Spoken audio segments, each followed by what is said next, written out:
What's good, y'all, man? It's your boy JP, man, and welcome back to the channel. Be sure you guys like the video, subscribe if you are new. Also, share the content as well because I would really appreciate it. Also, if you got any video suggestions, bro, drop a comment down below. Alright, so for today's video, man, we're gonna be reacting to Train Impossible. Train Impossible. I think it's Train Impossible. We're gonna be reacting to one of their cones that they use. So if you don't know Train Impossible, I mean, I feel like all y'all should know Train Impossible. Train Impossible, man, is ran by Michael Lancaster. Shout out to Michael Lancaster, man. I learned a lot from you.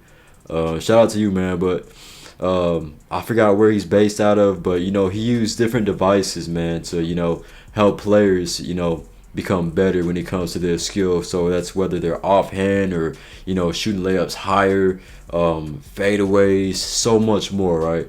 And for today's video, man, I'm gonna go ahead and react to this. We're gonna react to this 50-second video first, and I'm gonna go ahead and talk a little bit about this type of training that he does, because when it comes to training in basketball, of course you have weight room, right? You have on skill work, catch and shoot, shooting, dribbling, all that good stuff, right? We all know this. But when it comes to this it's the little things that us hoopers have to improve on, and Michael Lancaster does a great job at that as well.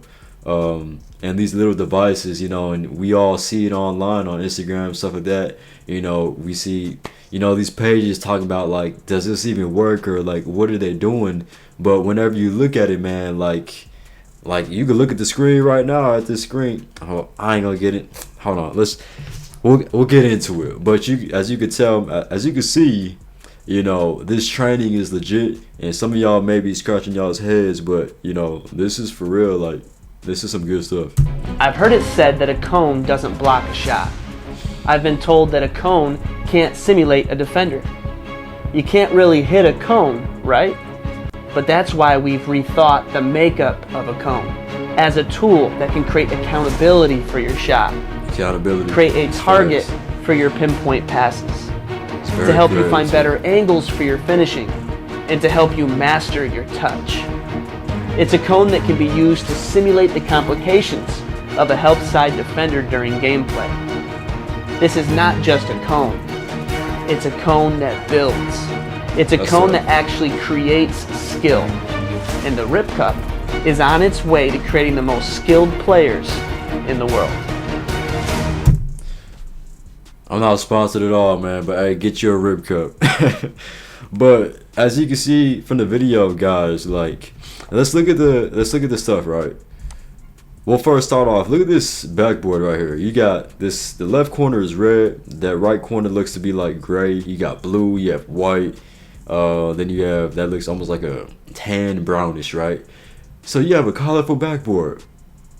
That's weird. But let's be honest, man. Like, when it comes to finishing, right? And let's just say, for instance, a mic-in, right? You have to be able to spin that ball off of the right side, right? Right side of the backboard, and the right height as well. Because you spin it off too low. So for instance, if you try to, shoot a layup by hitting that blue square right here, you may have a chance, but you'll have a better chance hitting this gray spot right here, because it's much higher and it's harder for the defender to block that shot. I've heard it said. Let's look at this, right? Here we go. We got a cone right here. You got a cone right here in the gray. You got a cone right here. Right here at this cone right here that you see right here. You barely gonna make that layup, bro. You barely. But if you shoot it right here in the gray, you have a higher chance. But let's see what he does. Does he shoot it over? Okay, so no. So when he tries to lay it up, he hits that cone. So in this case, I believe they call that a block. Shot. You want to be able to finish without hitting the cone. So this one right here, right? As you can see right here, he's going up for an up and under layup. What he does is he touches the cone, right? And then he brings the ball under, then he lays it in. So why does he touch the cone? Why does he go like this? I don't know if you guys ever noticed, but whether a dunk or we'll just say a layup, because this is what he did, sometimes we bring the ball up, right? and then we bring the ball down just to, you know, have that momentum going in, right? So we bring it up just to show the defender that we're gonna lay the ball up there, and then we're gonna come down and up and under finish, and that's what he does, and that's what he's working on, right? Yes, you can do that without the cone. You can do it without the cone, but with the cone, it just gives you more, like he stated, accountability. Can't simulate a defender. There it goes again. You can't really hit a cone. There we go. There goes the right? cone. He touched the cone, right? So why does he touch the cone? He touched the cone, so whenever he does that behind the back, he touches it with his off hand so he could get low, right? Because the lower you are, the more quicker you'll be able to react as well. And whenever you are low as well, you know, you sell it to the defender more, even better, right? Because if you don't go low, you're really not going to sell anything to your defender. Like, he's not going to, if you're not low, he's not going to, like, if you're in an upward stance, he's going to assume that you're not going to be driving, right? Now, of course, there is such thing as, you know, changing heights, you know, changing directions and all that. I understand that. But in this case, he's forcing the player to, number one, activate their offhand while dribbling the ball. If you notice, and if you are a younger player, it is tough for y'all, right? That's something that you have to improve on. And this is just another accountability tool, and that's really all it is when it comes to these cones. It's an accountability tool to help these players maximize their skill work. So it's really accountability, man. And a lot of people, man, they make fun of this stuff, but it's like, there we go again, bro. People may laugh, but it's like, bro, this stuff, the mini stuff that you see right there, just like him floating that ball over that cone, because you don't want to shoot a low arcing runner. You just don't want to do that because you're not going to have a higher chance to make it. The higher you shoot that runner, the more softer it's going to fall, and the more arc you have, and the higher or the lower chance that your defender will block that shot, right?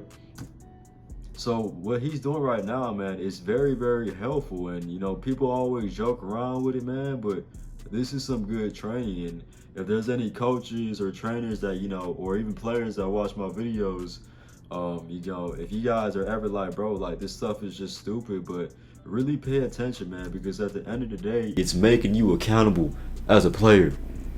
Once again, activating your offhand, right? And sometimes there's gonna be people out there that like, bro, I've never worked on it, I just did it, you know, in game. Okay, shout out to you. But there are some people out there that, you know, may struggle with it, but with the help of the rip cone, right, they're able to work on that in training. So once again, man, you know, shout out to Michael Lancaster and I'm Possible Training. You guys doing great things, man. Shout out to y'all. And I think Mike is a Christian as well, so hey, praise God. Shout out to you, man. But that's gonna conclude today's video, man. So I just want to leave y'all with this. I know this ain't no breakdown. This is pretty much me, you know, reacting to this type of training. Hey, implement some of this stuff in your training. If anything, I have drills pretty much the same thing like this on the channel, right? So feel free to look at my playlist, but this stuff right here, do not laugh at it, because you have guys like Kyrie Irving, Karl Anthony Towns, and more players doing this same exact thing, which helps them become a better player. You know, it's not always about the macro things, bro. When it comes to the micro, the smaller things, bro, it's gonna help you out. And this is what it helps. This stuff right here helps out with the small stuff.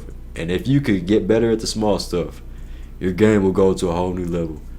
It's your boy JP, man. I hope you guys liked the video. Subscribe if you are new. Share the content. I'm gonna catch y'all, man.